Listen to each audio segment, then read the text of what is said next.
Your future belongs to God. Now, look, reach across the aisle and tell somebody, let God be God.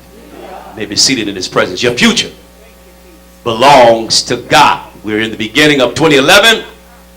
Janus, the Roman god of past and present, is ascribed on some of the coinage as having two faces, one that looks to the past and one that looks to the future. And at this time of the year, as we did in our early Bible class, we talked about what was your particular New Year's resolution. And I think by now, many of us can say that we have said resolutions. I've done many and didn't keep them. And so I didn't give up on resolutions a long time ago. Because resolutions don't really work if your heart is not there.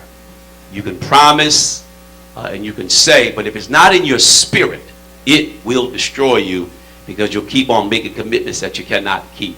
But the Romans were good about that. They were good about looking into the past, looking into the future. So were the Jews and many other nations. It, as you know, is the tradition of our society. It began in Australia this year. Land down under got the first New Year's, and then it seeped its way across these continents.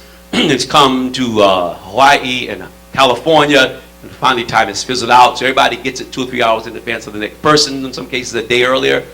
But the reality is, unless you and I have made our minds up, a resolution will not resolve anything. In these set of verses, there's something very interesting here, because this is Moses' speech to Israel. I told you around 30-something days, I think 39 days, Moses is speaking 3 separate messages and sermons to Israel, because you know at this point in Deuteronomy, he is not going.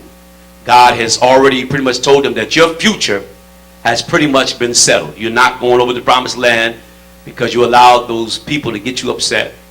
He got you upset, and I told you to sanctify me in the presence of the people. And instead of doing what I said, you got angry and you hit the rock, and you didn't show my stuff. God had a problem with that, because they were crying for water, and God was going to give them water, but they needed to know that God does what he does, and they needed to see how he does it. So it was the rod in Moses' hand, which ironically shows up in these sets of descriptions and classes of soothsayers and root workers, that God wants to sanctify in the face of the people.